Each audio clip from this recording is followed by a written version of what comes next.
a reverter ou suspender essas tarifas? Muito simples, eles podem se organizar, bater a porta do STF e pedir para parar com a perseguição. Por exemplo, uma boa primeira sinalização, e eu tenho falado isso nas redes sociais, não é que eu queira pautar o Congresso Nacional. O Congresso Nacional ele já pautaria uma anistia, né, ampla, geral e restrita, ampla, porque tem muito mais do que o pessoal do 8 de janeiro sendo perseguido, né, tem a juíza Ludmila Lins Grilo, o Alan dos Santos, várias outras pessoas que não têm relação com o 8 de janeiro e que sofreram, né, com Alexandre de Moraes, pessoas inclusive desmonetizadas, lembro lá em 2021, pelo TSE, do ministro Salomão. Então, esse seria um excelente primeiro passo. E o presidente Hugo Mota já falou que ele gostaria, né, antes da eleição dele, ele falava abertamente, que seria uma pauta que ele colocaria em votação. Porque ele, assim como o Arthur Lira, falava, né, olha, o plenário é que tem que ser o senhor das decisões. Não necessariamente que o Mota goste ou não da anistia, mas sendo uma pauta prioritária do PL, como é, né, ele colocaria em votação. Por que ele não colocou? Porque o Alexandre de Moraes mandou a Polícia Federal na casa do pai dele. O pai dele é prefeito, né, numa prefeitura lá do Nordeste. A Polícia Federal bateu lá. 2 dias depois, o Alexandre de Moraes chamou o Hugo Mota para conversar. E depois desse jantar com o Alexandre de Moraes, o Hugo Mota mudou da água para o vinho. Então, isso faz parte dessa crise institucional que eu tenho dito. Temos que resolver essa crise antes do comercial. Então, se o STF conseguir retornar para sua casinha, né, retornar para sua competência constitucional, a coisa já fluiria muito bem. Já seria, né, uma possibilidade gigantesca para o Brasil sentar à mesa e conversar sobre essas tarifas do ponto de vista comercial. Então, entenda que nós temos que resolver a questão institucional antes. Né? Não vai adiantar fazer comissão, né? A nossa embaixadora ela sequer é recebida aqui no State Department, inclusive diga-se de passagem, né? Já que a gente estava falando de embaixador anteriormente, Demori, a embaixadora ela veio dar um piti no State Department quando teve a visita do David Gamble Jr. junto com o Ricardo Pita, né? O David Gamble Jr., que é o coordenador para sanções do State Department, quando eles vieram visitar o Brasil, tiveram várias agendas, inclusive com autoridades do governo, e a embaixadora foi dar piti no State Department. Essa é a pessoa que acha que agora vai ter condição de sentar à mesa e negociar. E pior ainda, quando ainda imaginam que podem mandar o Geraldo Alckmin para fazer isso. Por favor, se querem resolver o problema, e aí eu falo, né? Eu acho que o Lula não quer, porque ele deve estar adorando, ele está vendo uma oportunidade de resgatar a popularidade dele, emplacar uma nova narrativa, como se agora, da noite para o dia, tivessem se transformados em patriotas e até defensores do agro, que outrora era fascista. Né? A nossa embaixadora deu um piti lá no State Department, agora querem colocar o Geraldo Alckmin, só que todo mundo aqui viu a foto do Geraldo Alckmin ao lado de líderes terroristas, na posse do novo presidente do Irã. Estava lá, né, algumas lideranças dos Houthis, do Hezbollah, do Hamas, da Jihad Islâmica, pessoas que assassinaram centenas de americanos em diversas oportunidades. É sério mesmo que estão pensando em colocar essa pessoa para vir negociar aqui, antes sequer de uma sinalização? Então, qualquer medida, né, qualquer tentativa nessa direção, não é só que ela não é bem-vinda, ela não vai ser frutífera, porque nós estamos lá dentro e já falaram para nós, não haverá recuo. Você Eduardo, não se recorda agora... quando que o presidente Trump ele recuou com relação a uma medida dessa? E o Trump ele saiu vitorioso em todas as disputas que ele entrou, seja no Irã, né, seja no Canadá com o Trudeau, da questão da imigração, seja com o México, na apreensão recorde de fentanil, que veio depois das tarifas do Trump. Então, o Trump não perdeu nenhuma até hoje. Eu lamento que as autoridades brasileiras não estejam cientes e pensando no interesse público em primeiro lugar, né, na pessoa que faz a unha, no entregador do iFood, e esteja aproveitando essa oportunidade para querer jogar em nós a responsabilidade de uma crise que é deles, institucional. Mas, Eduardo, você não conseguiria prever esse efeito rebote que tem nas intervenções do Trump, como aconteceu no Canadá, por exemplo, de ele interferir e a esquerda ganhar com isso? Você não imaginou que isso ia acontecer no Brasil também? Acontecendo em todos os países. Está acontecendo em todos os países. Eu não posso Quais são todos os países? Quais são todos os países? Canadá. Onde Canadá? mais? México. Onde mais? México se fortaleceu. México Petro se fortaleceu. Não, México todos... já estava liderando. Se fortaleceu brutalmente. Petro se fortaleceu brutalmente, estava quase acabando o governo, deixando. Mas Petro não chegou à eleição. Petro não pode se reeleger. Não, mas o sucessor ia perder e subiu um monte na pesquisa, vários países. Mas o que está acontecendo? Você só citou o Canadá. Groenlândia com a questão da Groenlândia também. De eleição subsequente.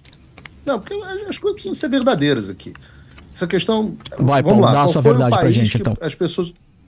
Vamos lá, Se vamos lá. quiser, Vamos lá. vamos lá, vamos. Sim, sim. Etiquetas, vamos lá. Me Tô louco mostra pra como é ouvir. que é etiqueta. Quantas Bora vezes lá. você vai me interromper? Vamos lá, Paulo. Tô comendo jujuba, Vamos pode lá. falar, Paulo. Continua comendo jujuba, então. Isso. É importada, não? Não, a gente não tá com esse... É? Produção Não. nacional. Produção nacional, nacional. é. Isso. Prejudicado nacional. agora Isso é com as importante. tarifas, É inclusive. importante. E Exato. depois o Eduardo Vai ser completa. impactado. Isso. Por favor. Então, vamos lá. O exemplo que você está citando é o do Canadá, do poliédro. Né? No primeiro momento, é fato que o Trump atrapalhou a eleição do poliédro. Só que a eleição estava acontecendo durante a treta. No Brasil, a gente tem eleição no ano que vem.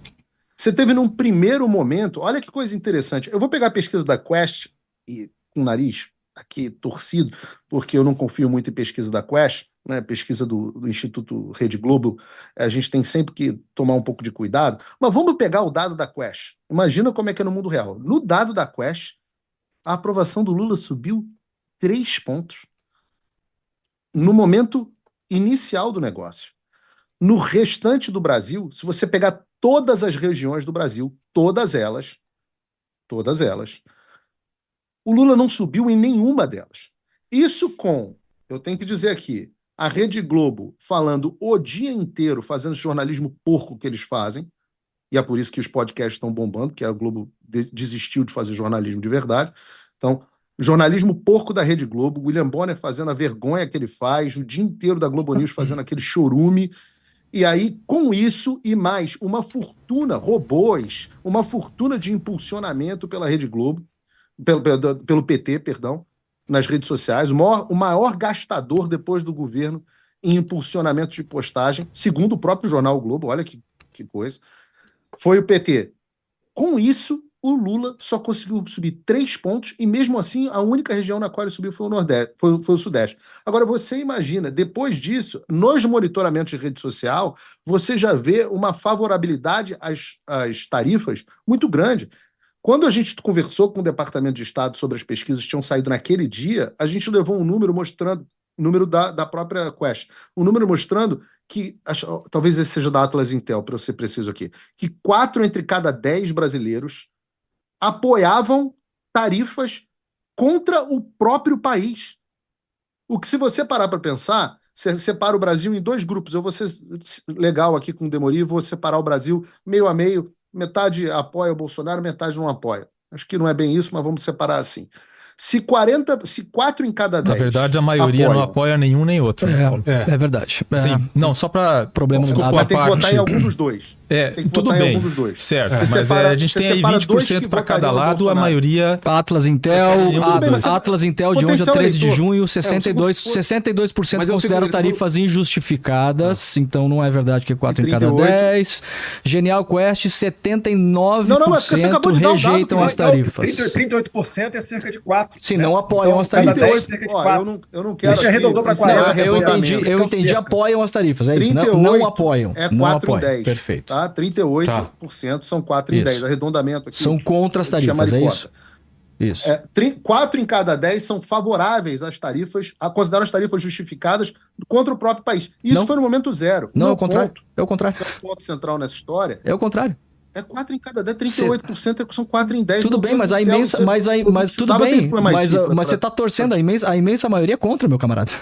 A maioria é contra. Mas eu não disse que a maioria é a favor, Sim, meu Deus do perfeito, céu. perfeito. Eu não tô torcendo, é que você não tá ouvindo. Perfeito. Vilela, ajusta o som aí do áudio do cara. Tá ajustado aqui. que eu tô Vamos lá, comendo finaliza muita então, jujuba. Paulo. O mais ponto um. central dessa história, para eu poder concluir sem uma interrupção, porque hoje eu tive uma aula de educação aqui, depois de anos de televisão, aprendi com o pessoal da TV Lula que não pode interromper os outros. Então, deixa eu explicar aqui. O ponto central nessa história é que, num primeiro momento, já houve um apoio muito superior ao que se imaginava, 4 em cada 10. Tá? E num segundo momento, nas redes sociais hoje, você já tem levantamentos mostrando que o apoio tem aumentado. Depois que as sanções vieram em cima dos ministros, esse grau de apoio aumentou. E você vai ver muito em breve, talvez no dia 3, não sei o que o pessoal está decidindo, uma movimentação de rua gigantesca em suporte a essa história. Lembrando, o processo eleitoral é só no ano que vem. Agora, ainda que fosse uma medida extremamente impopular, eu não me importo, eu pessoalmente não me importo, eu acho que o deputado Eduardo Bolsonaro vai concordar comigo, ele complementa aqui, se for uma medida imensamente impopular, que restaure a democracia no Brasil. Nem a medida para as ações, Diogo, e aí respondendo o Diogo, que eu acho que fez uma pergunta inteligente, a medida para as ações não pode ser meramente um cálculo eleitoral. Existem coisas mais importantes do que se algo é eleitoralmente bom ou não. O que a gente está buscando é o restabelecimento da democracia no Brasil.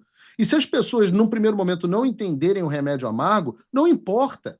Ainda assim, se esse for o remédio para a restauração da democracia no Brasil, eu acho que ele é adequado, ele deve ser tomado.